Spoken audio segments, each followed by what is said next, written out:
It's time for Quarantine Cabaret Cocktails with Robert Bannon and Lee Lessack. I don't even want to guess what you're eating. What is that? Oh, is it taffy? You were down the shore. I was down the shore. You were down the shore. When you're down the shore, you eat taffy. What's more Jersey than taffy and Taylor ham? Well, only you. Only you are more Jersey. And maybe Jessica Vosk. Me and Jessica Vosk have the Jersey sass. That's right. Hi, Lee. Happy Thursday, everybody. How are you? I'm really excited about this show. I'm sorry, taffy is... Whew. Oh, look, I even have... It's hard to swallow that taffy. Mug today. Aww. Thank you. I have rosé. I'm excited about the show because Lee's partner in crime, Mark Williams, is here. And he is making Can you believe it? His internet/live stream debut. And we've assembled some of the best singers that were on Lee's album In Good Company ever. You know, really super duper quickly, I did my show at 54 Below in November, and Hampton, Callaway and her sister were the 7:00 show, and I was 9:30 one night, and they were warming up at the piano that's in between the dressing rooms, and I thought it was a recording of they are absolutely their harmony and their amazing. And Hampton Callaway's songwriting for herself and Streisand and everybody. I'm so happy she's here. She has one of the most beautiful. You know, I met Ann Hampton Callaway in 1992, 91 or 92 on a cruise, and she sang a song that was just the most gorgeous song called At the Same Time. And we chatted after her show, and she wrote it because it was a celebration of the harmonic convergence. And she wrote this song, and she said when she wrote it in her mind, she wrote it for Streisand to sing. And this is, early 90s. None of us had any recordings, albums, nothing. And years later, not only did Streisand record her song, but Streisand asked Anne to write the music to a lyric that she had found that they played as she walked down the aisle at her wedding. Hello. Puff, puff. And then she did it in a live concert, and it's on a live album. So go find it. Crazy. So I love having talented friends. Thank you. That's all I'm going to say. I know that was directed to me, but the other people are great too. So before we jump into the In Good Company finale, I just want to take a moment because I have a very dear friend who I met, I don't even know how many years ago. I'm sure he'll correct me, but it was a while ago because we both were working on a project for Lea Salonga, Tony Olivier Award winner for Miss Saigon, and amazing actress and singer. He executive produced an album that she did, but I think it was a live recording from the Cafe Carlisle. And her attorney, Bob Perlstein, who's an amazing man, contacted me to distribute the album on my record label, LML Music. And so that's how we met. We worked on several different projects together over the years. He brought, 3 or 4 other artists to me that I distribute their recordings. And then for a while there, Chris and I had a radio show, yes, that we recorded out here in LA, and which was so much fun.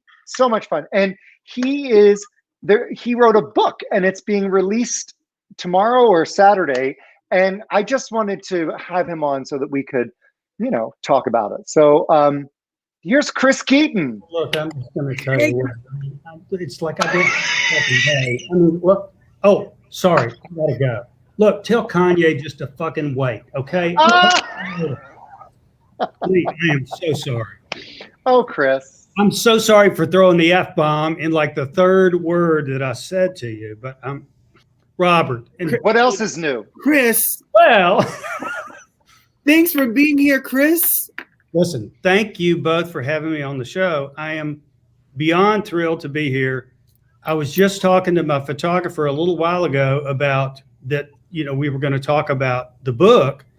And he said, well, you were very difficult. Next time we'll just have someone dial in your part. And I'm like, what?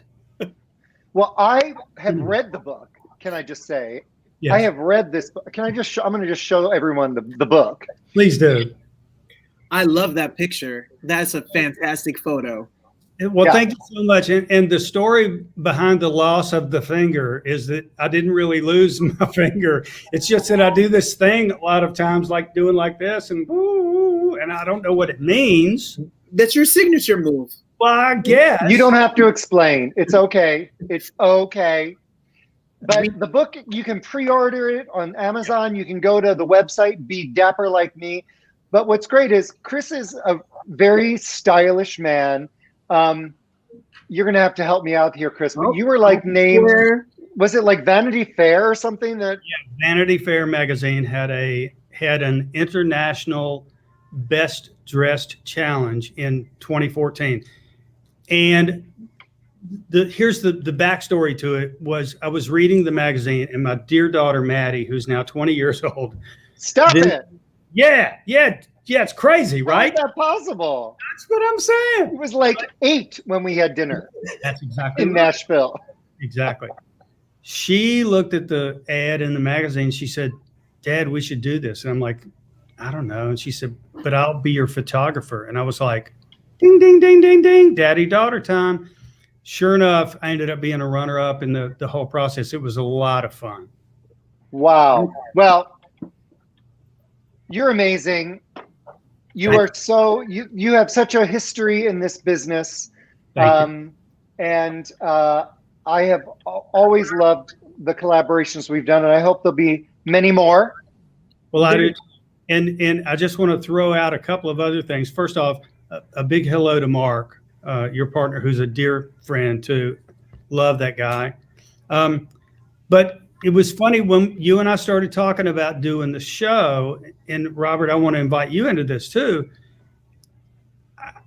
I've gotten into this whole weird thing of contact tracing, not that kind, but like things happen that bring something else to the table. And so I went back and back and back. And in the early 90s, I met an artist in New Orleans who was on a radio show with the DJ, a guy named John Sinclair, who in the early 70s got busted for marijuana, selling giving away 2 marijuana cigarettes to an undercover police woman. They had a big charity event for him in Ann Arbor, Michigan. John Lennon played the show. Okay, so we go from there. All these years later, I meet Desmond Child, who is a hit songwriter. Of course. I fly to New Orleans, I fly to Miami with Mike Younger to play a show because Desmond invites us. We meet Bill Aucoin, who's the manager of Kiss, Billy Idol, and all these other losers. But anyway, when Bill unfortunately passed away in 2010, I was at his wake in New York City. Not long after I'd met Bob Pearlstein, who introduced me to Lea Salonga. And he said, why don't you produce this album? Executive produce the album. And I'm like, sweet, I'll be happy to do that. We did it. And then we get to the end of it, and I'm like, I got to get somebody to mix it. Who in the hell am I going to do it? I go to Bill Aucoin's wake in New York City, and I meet Jack Douglas for the second time ever. Jack Douglas produced not only Aerosmith and a bunch of other people, Cheap Trick, but also John Lennon's last album. Crazy. Yeah, he introduces me to Jay Messina, who I hired on the spot to mix the Lea Salonga project, which brought me to Lee. So that's from me to Lee overall. I love it. And now you're here. I love it. And the last time I saw Chris Keaton, he was out here in LA for the Grammy Awards, and he was staying at the Montage in Beverly Hills, and I went to meet him for a drink, and as I'm driving there, there's like, policemen everywhere. It was so like, because I couldn't figure out what was going on. And that was the day that Whitney Houston died. At that moment. It was crazy. It was. I didn't mean to bring the show down. No.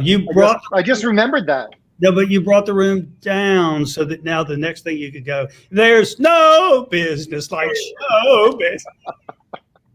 Well, Chris, you're the best. Everybody, you should get this book because it's not only great photos of an amazing, impeccable, styled human being, but he has so many great quotes in there about really just being a gentleman, the best gentleman you can be. Yes. I just found out from reading this book that if you're at someone's house and you drop an ice cube in the kitchen, you're not supposed to kick it under the fridge. Oh my God, no, please. I don't know. I feel like I failed. I feel seen and I feel like I'm guilty. I'm going to do better, Chris. Chris? Listen, thank you both so much. God bless you and continue to bless you. Please tell Mark that he could do better, but it's okay. I love him. I love you. Love you too. Stay safe. Thank you. Stay healthy. Bye. Well, he is so fun and what a fun character. Okay, we're diving right into the In Good Company reunion. I'm ready. So I've said this many times. I don't know who's watching for the first time, who's watched before. But where have you been if you're new? Where have you been? On April 2nd of this year, Mark and I were walking our dogs, and I got a text message from a friend of mine in New York. I'm going to show you the text message because that'll just explain it all.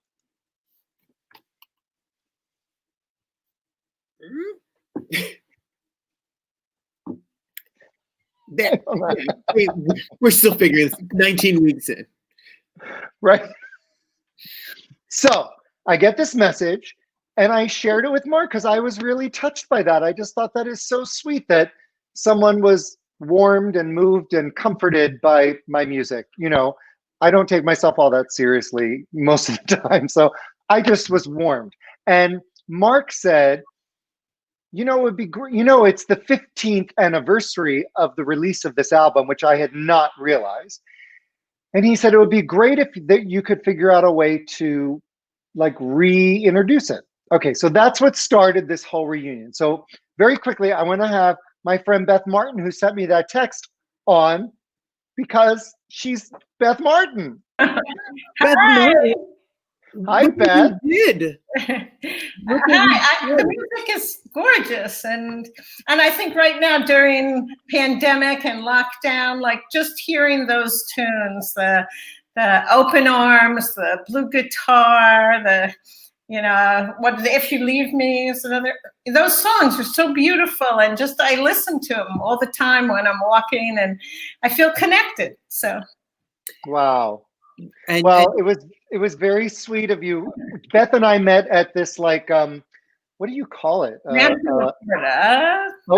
like a wellness retreat in Tecate, Mexico, and we became instant best friends. Yeah.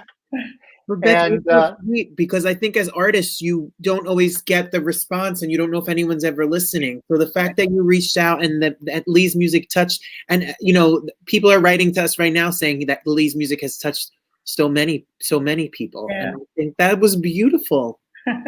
Yeah, it's great. So I appreciate you doing this, both of you. I appreciate hearing it, and I can't wait to hear all the show. Aw, thank you for coming on. Thank you for putting on lipstick for me. I know, I'm getting my hair done. So it looks beautiful. Thank you. Beautiful. Bye. Bye. Look at it.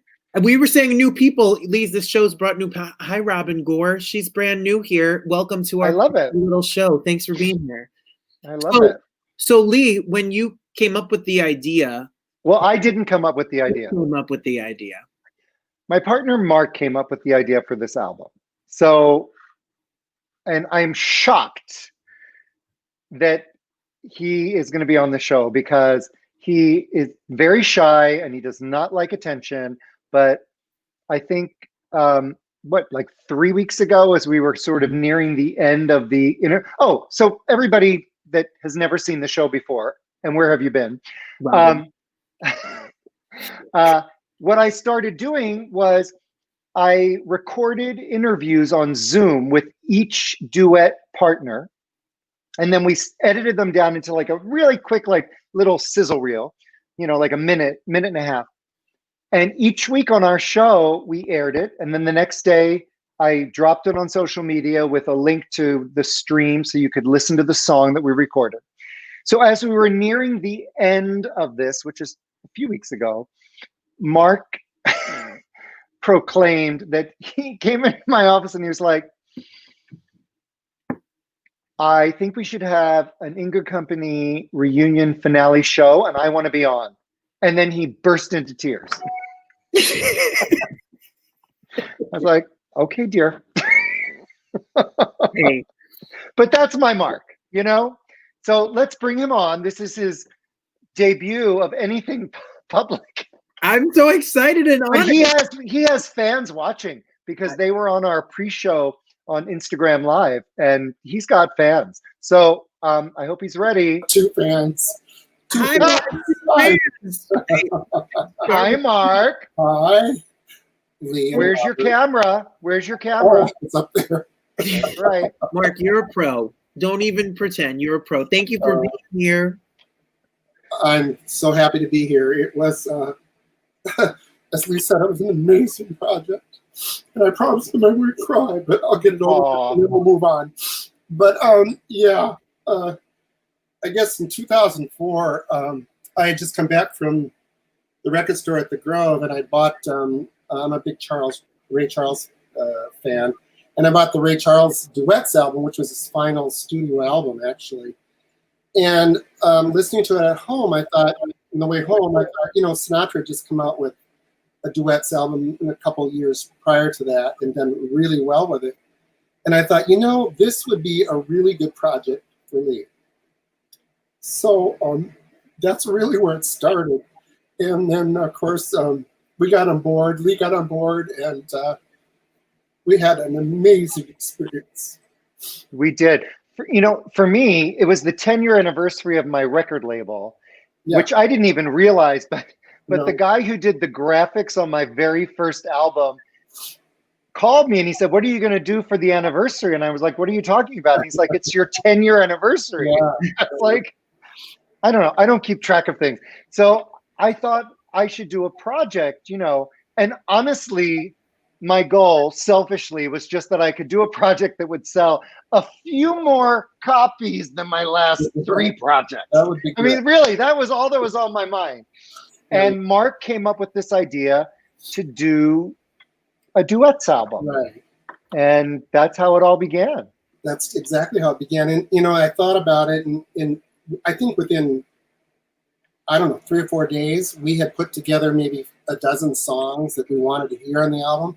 Because, like I said to Lee, I think you're going to have a dozen or so, incredibly different kinds of voices. And how do we make that sound cohesive throughout the recording? And I really wanted it to sound like an easy listening album, something that you could play over and over and over again, which many thousands of people have done because we get that feedback.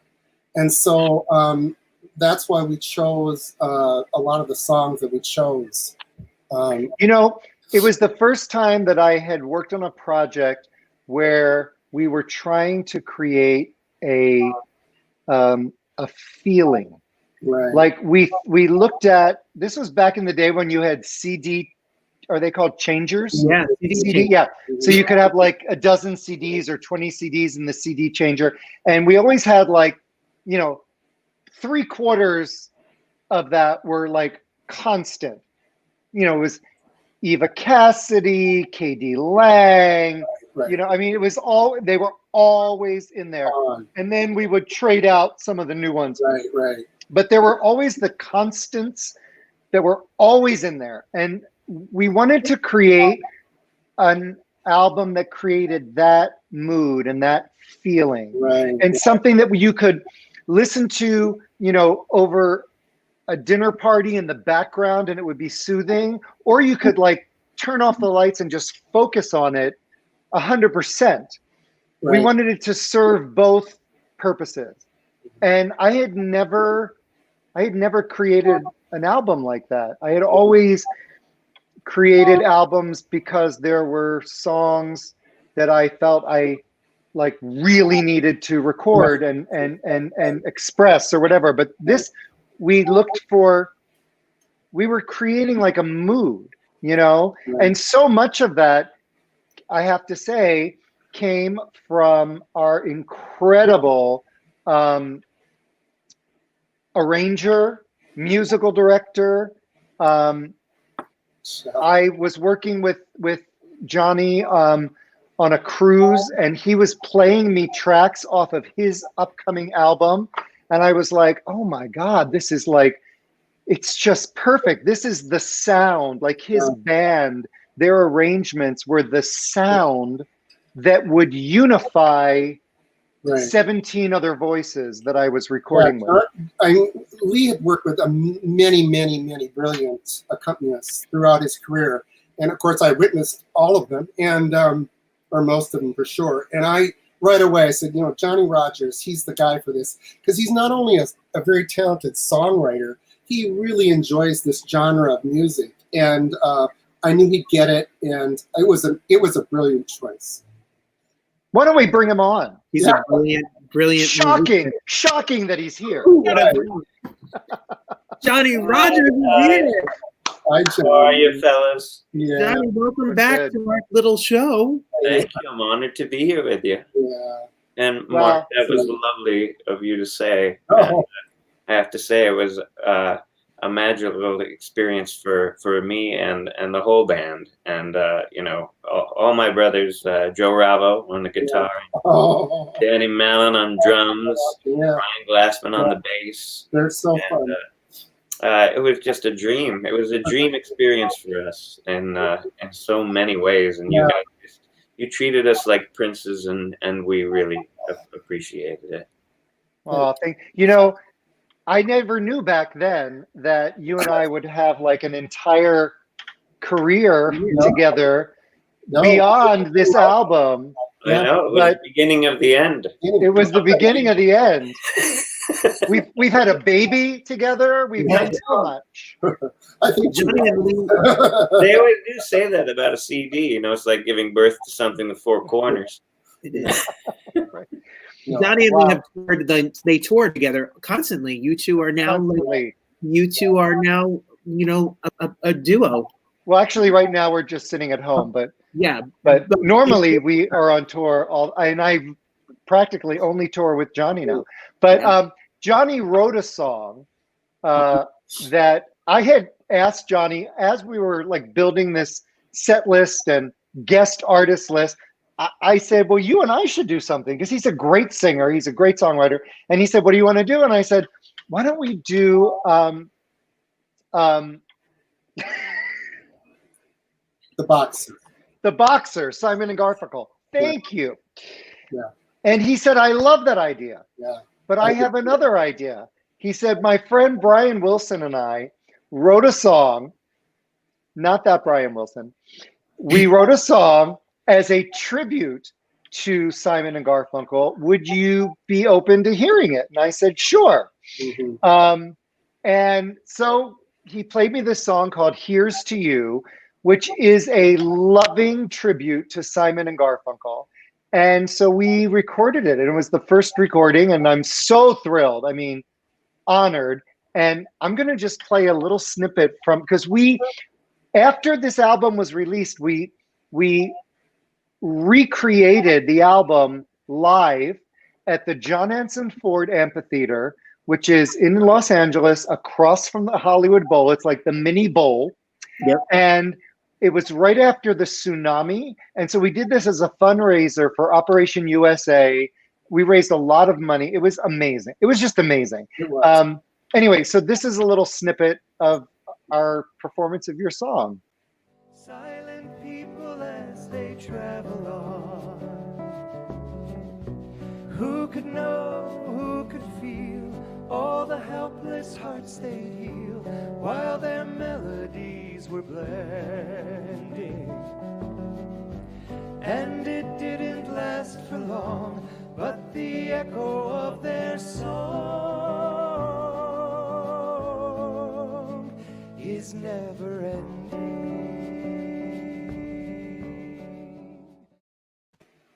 Oh, that brings up. We were so young. You two together are. I thought I'd better not.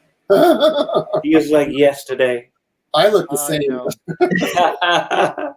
Well, we have so many amazing guest artists that were on the album. I really don't want to like waste any more time, but I think to introduce them, I just want to show like a short little montage of that night at the Ford Amphitheater, because it was just a magical night for everyone. So this is In Good Company at the John Anson Ford Amphitheater 15 years ago. Wow. First time ever I lay with you and felt your heart so close to mine.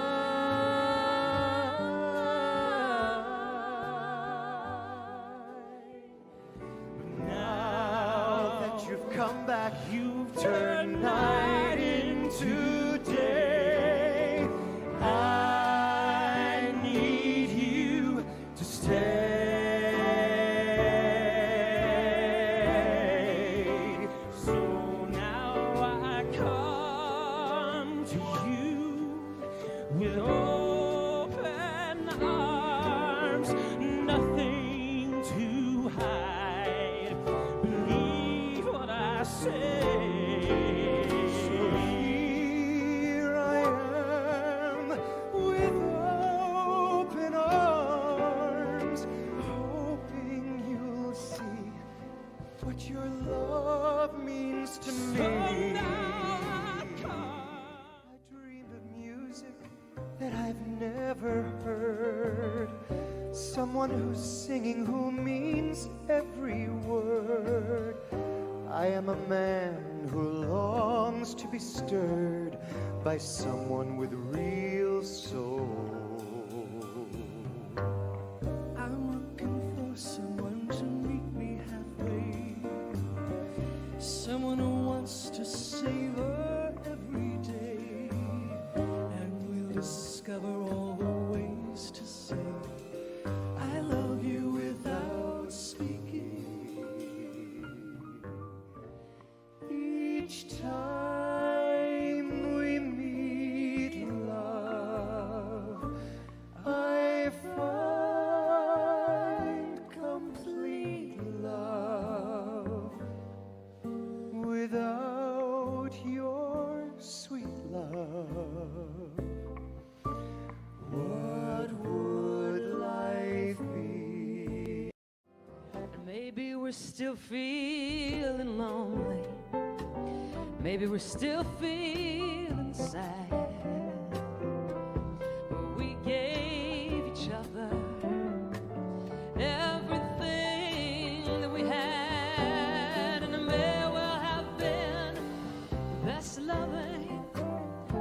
loving I've ever known. But the secret to getting it right is to know when to leave it alone. And given time, we all move on, grieve a while, then let go. Let the new light come shining in, let the new colors show. A ship blown from its mooring by a wind off the sea, like a seed dropped by a skybird in a distant wood. Who can say if I've been changed for the better? But because I knew you, Because I knew you, I have been changed for good. And just to clear the air, I ask forgiveness for the things I've done you blame me for. But then I guess we know there's blame to share, and none of it seems to matter anymore. Like a ship blown from its moor, by a wind off the sea, like a stream that meets like a seed dropped by a bird in the wood. Who can say if I've been changed for the better? A secret world, like a treasure chest to you, of brilliant scenes and brilliant dreams that mesmerize. A tender lover's smile, a tiny baby's hands, the million stars that fill the turning sky at night. Oh, I suggest, yes, I suggest to you, oh, I suggest this is the best part of your life.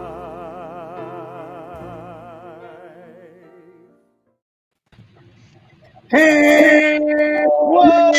Oh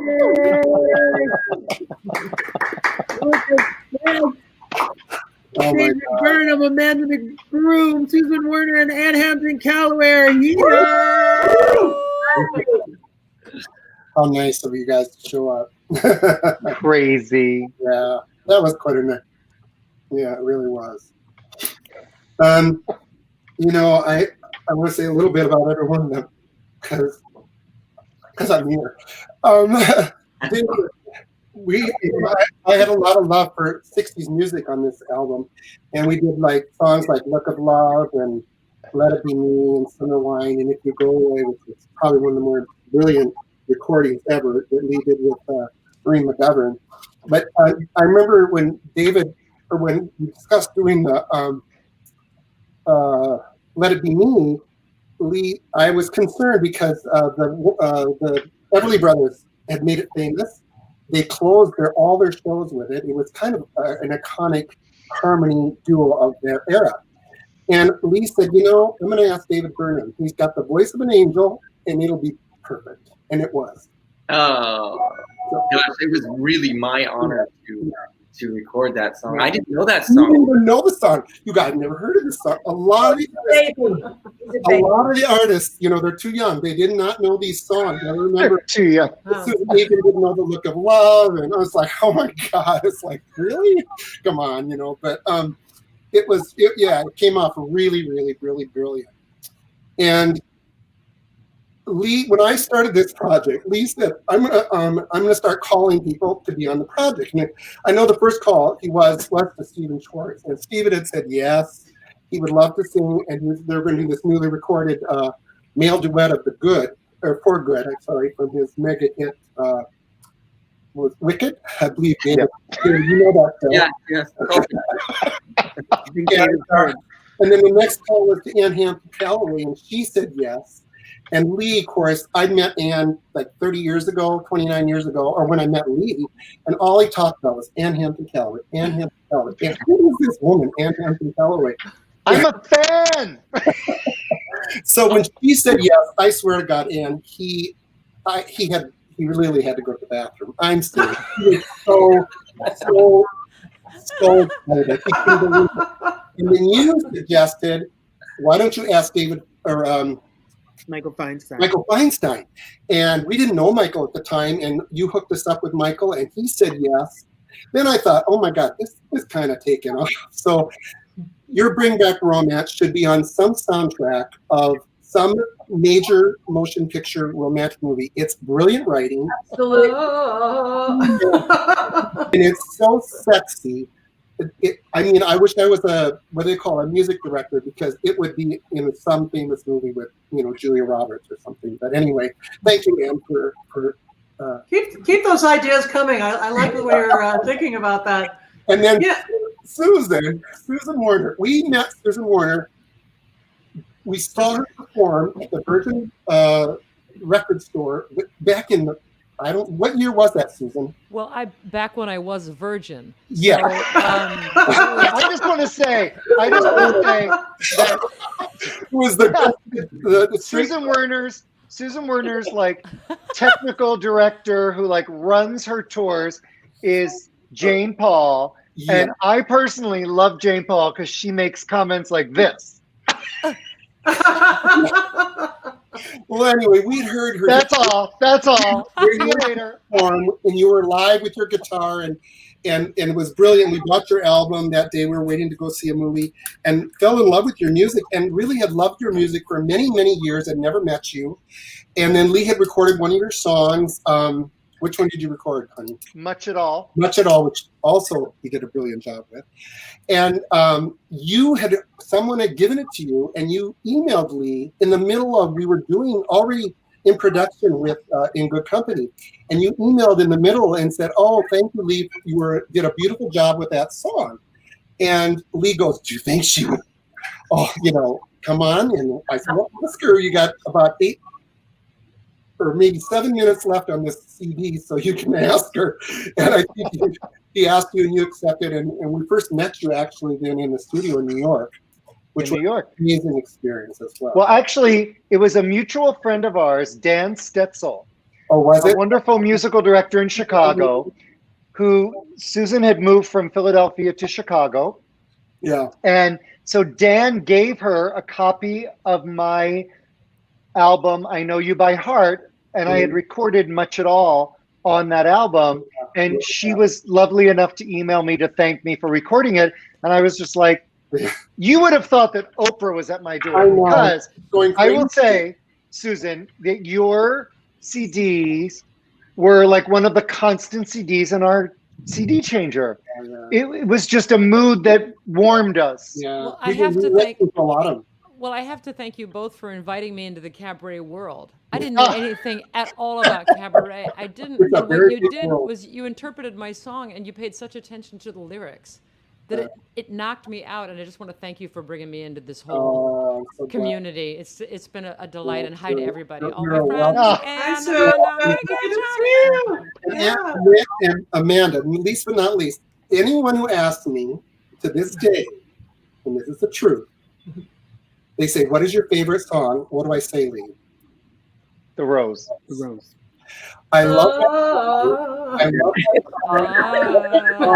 I even saw you sing it live on Merv Griffin or somewhere back in, am I right? Yes. Yes. I think it was Merv Griffin. And I thought, oh my God, that's the woman that wrote The Rose, the Bette Midler, blah, blah, blah. Anyway, so we saw you in New York at the Russian Tea Room.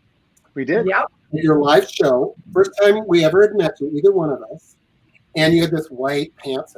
Funny, I can remember what everyone you wear. It was a white pantsuit with like paint swatches, like yeah. So I said, oh my God! Should I say anything? Should I say anything? And I'm very shy, and I don't really. Did we meet her, Mark? Did we meet her? We did. After, okay.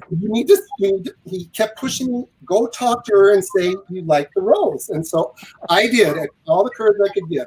And it was so fun to go to your studio with Johnny. And wasn't it great, Johnny, when we went to our little studio in Ojai, we drove up there and you actually agreed to do The Rose as a duet, which I think actually came out really brilliant. And you were singing it in your little studio there. And I thought, this is really like full circle for me. So you and your husband George have always been so generous and so sweet, and we love you. Oh, Mark, I love you, honey. Thanks. So that's all I have to say. For a shot, and you did really well. Crazy. Mark. Can I just say that I see how full your heart is in recounting this experience. Yeah. And it's wonderful for you to talk about this to everybody, all the wonderful music lovers who are tuning in right now. And thank you and welcome everybody. Yeah. Because so often we have dreams and we don't realize we can do them. Yeah. And where do dreams begin? They begin often with a great idea and then a family of friends And if somebody likes the idea, and then another person shares the torch, and that's how things happen. And that's how things are happening right now in this pandemic. Is this beautiful dance of friendship, passing the torch from different people, trying to create beauty in the world. And I just want to say congratulations on this beautiful, enduring record and the friendships that got deeper or just introduced with this project. So it was really a gift on so many levels, and I can see why you feel so emotional about it, because it's it is like having a baby when you make a record like that. It has such a big life and so much love inside of it. So I think and you chose some of my all-time favorite people. So bravo. Totally. Well, thank you. Many times people, Lee and I have been together 28, almost 29 years, and they all say, "Oh, are you getting married?" And I said, "No, we already had our wedding, July of 2005." Because when we got to that studio, arriving in limousines, everybody arrived in limousines, and there were camera cranes, and I thought, who in the world is paying for all this? And you guys. You know what, Mark? If you remember, we were backstage. And but the truth of the matter is, we filled that sucker, 1,500 seats, and we didn't lose money. We actually had money left over to give to Anne's charity that you had. Remember, you did the song with Lee. The song that you did, what was the song you guys? Oh, that's right. And you had written a song for after the tsunami. You had written a song. Oh, right. Who can see the blue the same again? Yes. The blue. Yes. Yeah. Oh, thank you for remembering that. Yeah. Yeah. Look who's here. Nita Whitaker. Oh my gosh, you guys, where's the light go? I'm trying to. Where's the light, honey? The black girl needs some light. Where is it? Hey, everybody! I remember. Go ahead. I remember we were backstage at, I think, sound check, and Susan Werner said, and Mark was with me, and she said, how long have you been married? And we were like, oh, we're not married. And and she's like, I think this is your wedding. And I was like, oh, because that's about how much they cost. I think it was, actually. Nita, I haven't given my words to you. The first song that I chose or suggested for Lee for this album was The First Time Ever I Saw Your Face. And we had your newest album that was released on Lee's record label had come out, and we had gone to see. Oh my God, we'd gone to see you in a little club in Los Angeles, and you were so amazing. And Lee whispered in my ear, "This is what he whispered. Of all things, listen to what he said. I love her Armani pantsuit. I need to up my clothing budget." I love a boy who's about fashion. So, I think he probably went to Rodeo Drive and bought an Armani navy blue suit the next day. And I still can't sing. I know as well exactly as that little club. It was so. But anyway, oh my God! When Lee chose you to join him in that song, it really was. Once you recorded it, that set the tone for the entire album. Yeah. It's very sexy. We had that as the first lead song. That was the reason, because it really, once you hear that song, everything is going to be just smooth and easy and sexy, and it all was. It just came out great. Well, I'm just looking at the cast of brilliance assembled, and I can just say I am thrilled to be in the company of my black sister Anne. Come on, Anne. I gave her her black. I know. All of you. Brilliant, David, Amanda. Oh, I have your song. Susan, Johnny. I mean, really, we are so blessed to be in this community of artists and we can revel in each other's brilliance, and then we can just sit back and just be entertained by each other. What a gift. Yeah, it was. It's a great experience. It really is. And Lee, thank you for including me. Oh, of course. That's one of my favorite songs. And I mean, I think, was there a second? Nita, can you do? Yes. I mean, that wasn't even a pause. We were thrilled that you joined us too. So today, as I was preparing for this show, was just like, like I know you all now very well, but I was just like, maybe there's something I don't know. So I was like, I was like surfing Wikipedia and all this stuff. And well, it's not like I just have to say, I mean, we all have albums. I mean, and I'm so blessed because I've distributed Nita's albums and David's albums, and Johnny's moving his albums over to LML Music. Thank you. All right. And Amanda's and whatnot. But when I saw, I'm just going to say, Anne and Susan and Amanda, the catalogs that you have created, it's incredible. So I hope I don't embarrass you, but I just felt I needed to like point this out for people that don't have them all. Do it. Look at Amanda's catalog. Oh dear. Oh my God. Oh my. I mean, come on. Amanda, come on for the cover. Susan's catalog. Susan, It's ridiculous. I remember that one. Yeah. And Anne, you're not lazy. You are prolific, my dear. Is that crazy?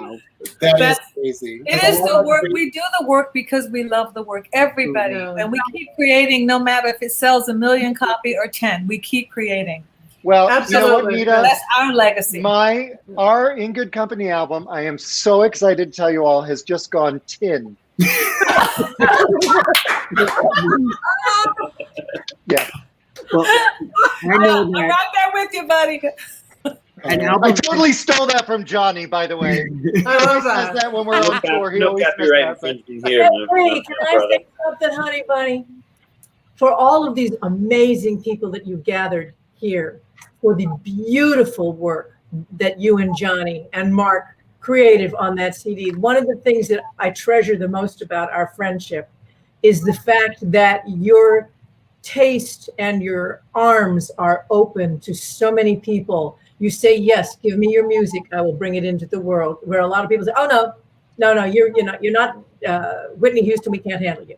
You always say, yes, let me help you. That is so generous of you. You really are one of the dearest souls as far as getting people's music to the world. Thank you for that. Thank you. You know, when Mark and I came up with this concept to celebrate the 10-year anniversary of LML Music, my thought honestly was, I want to create a project that will sell more copies than me. So I'm going to ask people that are better known than me, which is like a wide open playing field. And after Stephen Schwartz and Maureen McGovern and Michael Feinstein and you, Amanda, and Anne and Susan, all these people said yes. And then I thought, well, there are a whole lot of voices on this planet that I've experienced. I've had the pleasure and the treasure to experience that I think are the voices of angels. Totally. That I want to bring on this journey, and some of them are voices that will never have a recording, maybe, I don't know. And so I invited them all, and my dear friend David and Brian Lane Green and Nita, you said yes immediately, and Mary Jo Mundy and Joanne O'Brien and John Philip Allman and Frank D'Ambrosio, and it was like an embarrassment of riches, because obviously, more people know Stephen Schwartz than know me. Hello.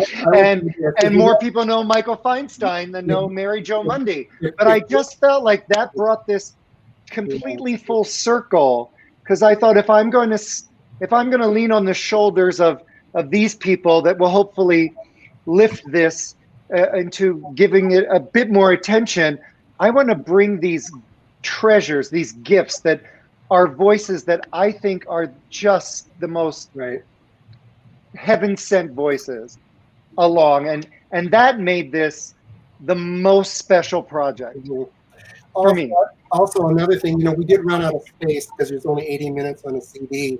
And I swear to God, if there had been more room, Lee, because he knows how to connect, He'd probably had Tony Bennett on the set. I'm serious. Excuse me, you dropped a name. Let me pick it up.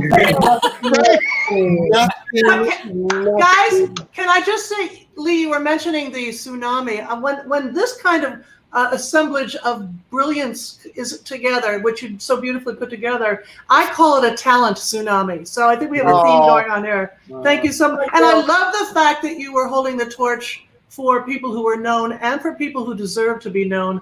I think there should be a TV show about people who should be more famous, because there's so many amazing talents that we, being in this business, have learned and discovered, but not the rest of the world has learned necessarily and discovered that. But you have that kind of sensibility that maybe you guys will help make it happen. And I'd certainly like to chip into that idea, because I think we live, I call this the unfamous generation, where there's a lot of really wonderful talent, but there's not the star machinery for this music and this time that people prior to us had, perhaps. And so we have careers from the sheer love of what we do. You know, that's really been the main focus of what we do, which love is probably the most important thing. But by creating something that spotlights people who are already well known and people who should be well known, that to me is the way to go for future projects. I think that's a great idea. Amen. And when you think about, if you look at this Brady Bunch screen that we have here, a beautiful brilliance, and when you think about the amazing careers that everybody has carved, I love that, David. When you think about it, you know, the life that you've created, Nita and Ann and Susan and Johnny and Amanda and David and Mark in a different career and Robert and me, that we get to do what we love to do and pay our mortgages for our rents every month. Put our children through college. Hello. No, it's amazing. It is amazing. And, you know, everybody, I guess, is famous in their own right to, you know, like, I mean, before I met Susan, I was a huge fan of her work, like stalking fan of her work, you know, and it's so random that she emailed me. Meant to be. Crazy. You know what I mean? It was meant to be. Well, speaking of other people who were amazing on the album, I think someone sent a video. Oh. Susan Egan was supposed to be here tonight, but she was in New York. They just moved. Her whole family moved from California to Nashville, just outside Nashville. Oh. Yes. And before, like a year ago. And so before the pandemic. And so she really wanted to be on the show, but she's actually flying from New York. She was visiting family back to Nashville, but she sent a message for everybody that I want to share. Can I say something before you? Of course. So Susan sang the song, The Look of Love, like David Burnham, did not even know the song. I thought, who does not know Dusty Springfield? She had never heard it. She'd never heard it before. She came into our home and replaced with Johnny. Remember Johnny? And she's like, I've never heard this song. And she's a Broadway belter and a good one. And this song is very soft and sexy. And I remember at first she was like, I don't even know if I can do this. But this recording, in fact, my brother-in-law back in 2005 called me from Minnesota. He said, I think I just heard Lee on the radio. I said, no, really? He said, what song? He said, The Look of Love. I said, well, what station? He said, oh, Bemidji, Minnesota radio or something. So I called Bemidji radio station. I said, I heard The Look of Love. Can you tell me who sang it? And he said, Lee Lessack and Susan Egan. So that even got radio play with no promotion on our end, that's for sure. And it's a good tribute to that song because it's a great recording. So I have always sort of prized myself on being big in Bemidji.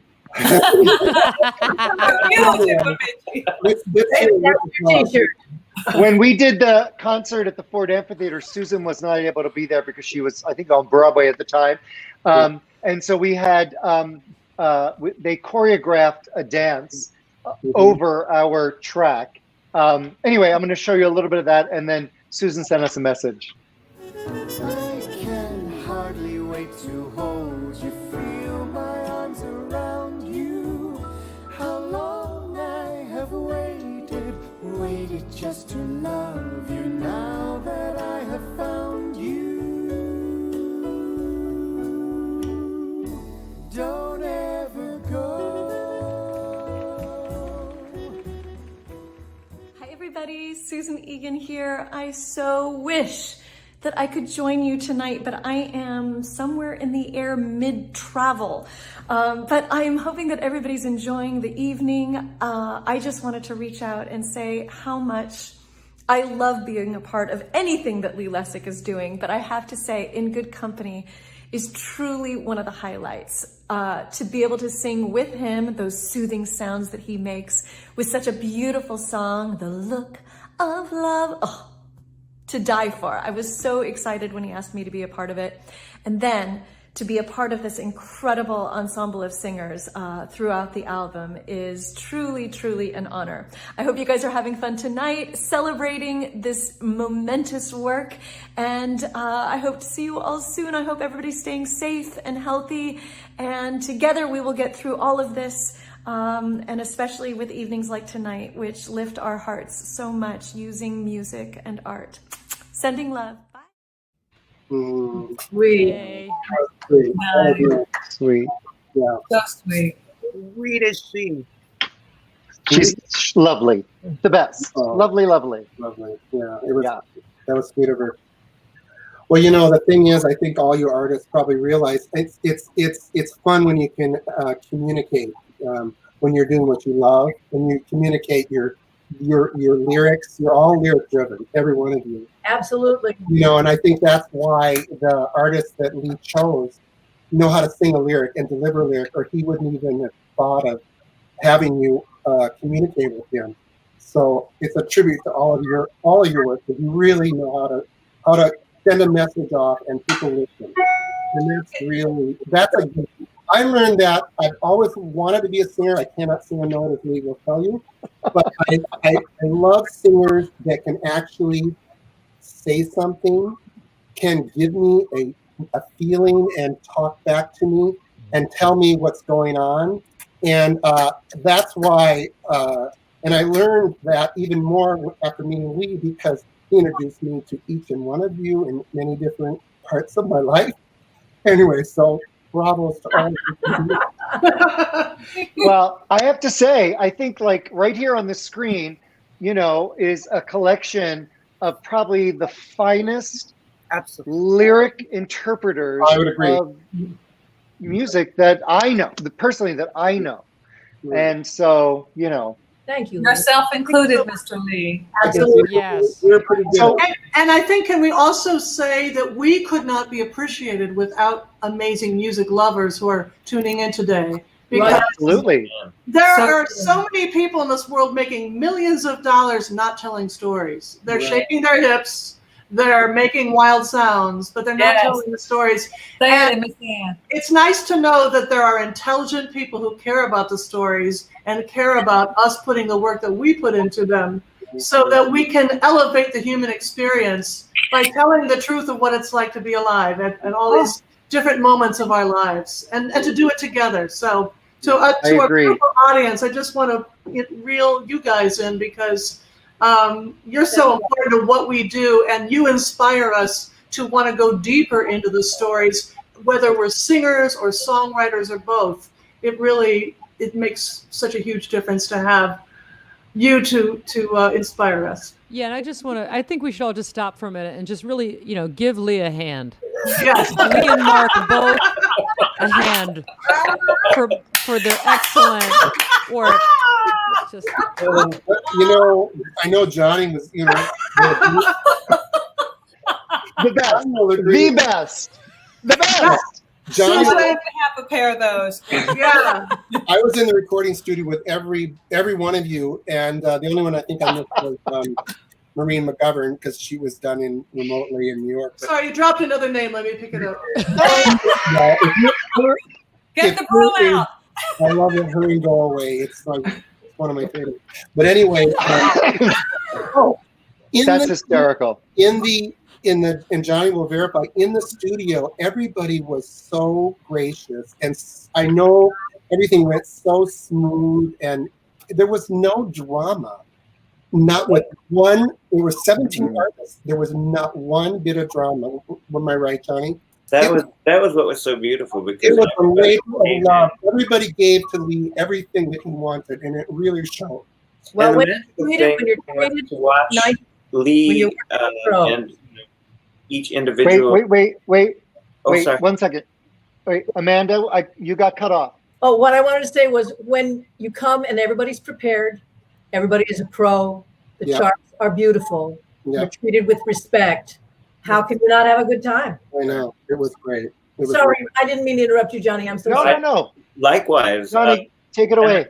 Well, I just, I feel like everybody came in with a truly, an open and gracious spirit and a spirit of love, and it really transferred to the recording, and then fast forward to the live performance, and there we were at the Ford Amphitheater, and I don't know if everybody who's watching has been in the Ford Amphitheater, but it's a very special place because it's great to make music in concert halls, but once you get out and you feel like you're in nature and you're like under the open sky, and you can actually almost see the musical vibrations going out into the universe. It's really, it was a perfect night. It was a magical night, and everybody came with a generous heart and their amazing talents. So. Yeah. Don't forget the rattlesnake warning signs in the dressing rooms. True.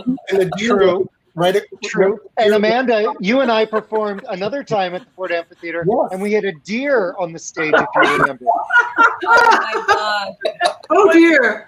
It's a menagerie there, but it's beautiful. You should have called the show Not Tonight, Dear. So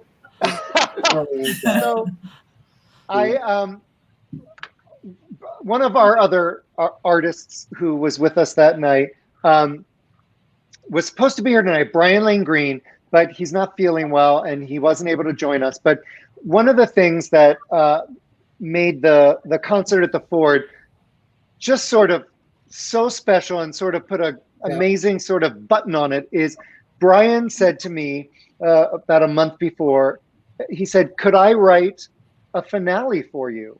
And I was like, sure. And he wrote a song called In Good Company that we were able to close the show with, which, I would have never thought about. Okay. And it was really, really special. I wish he were able to be here so that I could,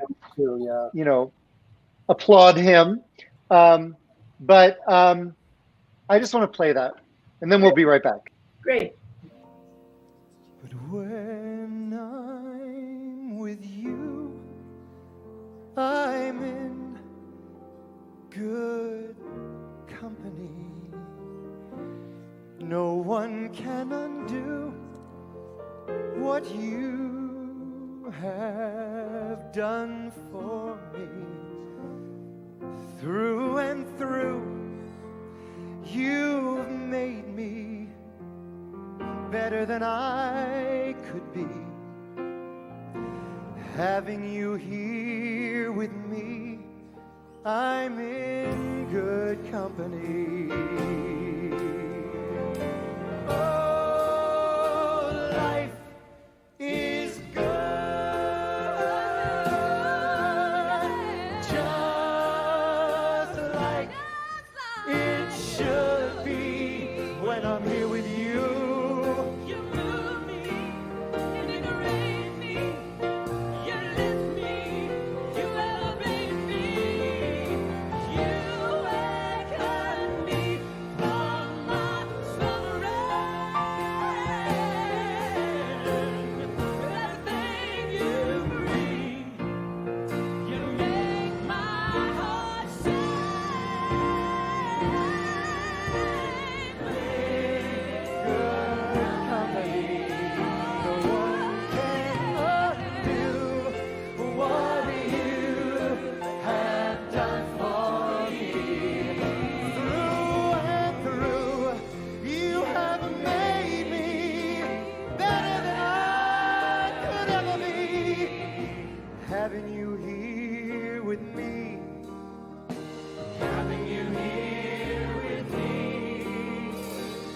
having you here with me. I'm in good company.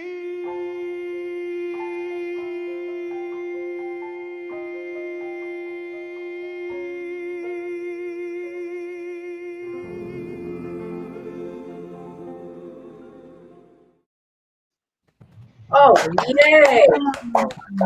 Beautiful. What a good song.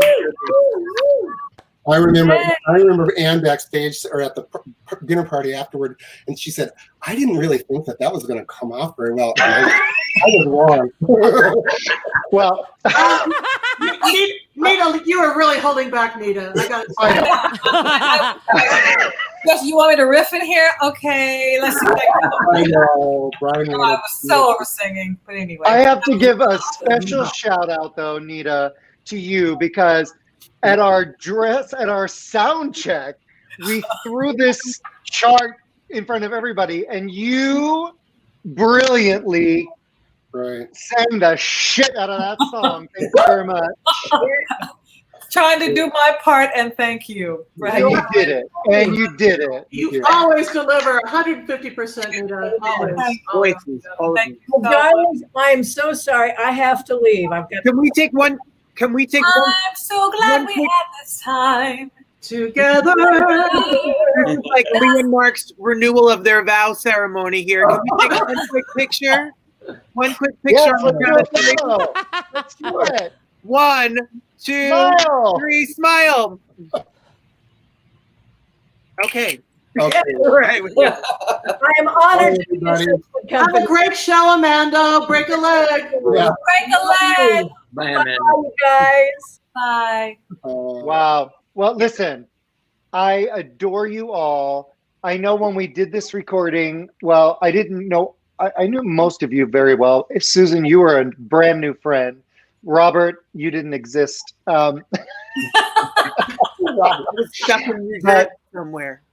You know what? I've done many recordings in my day, and I am most proud of this. Not only just musically and artistically, and it's I don't even know what to say. But I adore you all for your participation. Johnny, crazy, the arrangements, The opportunity.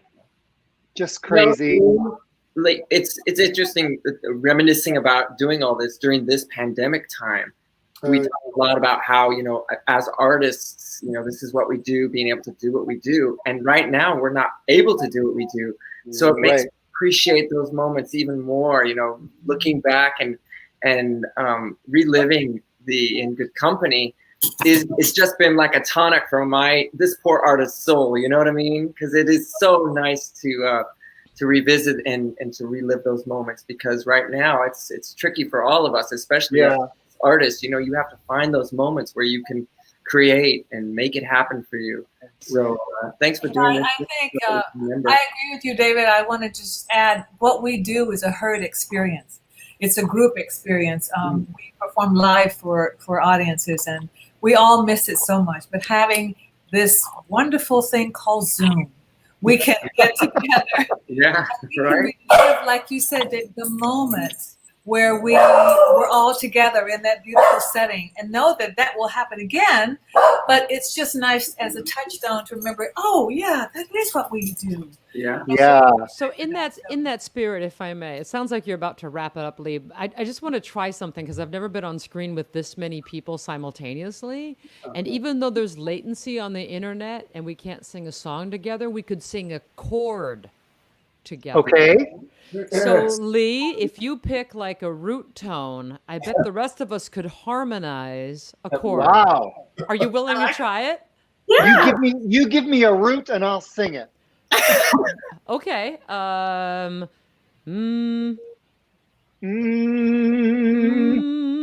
Okay, keep going.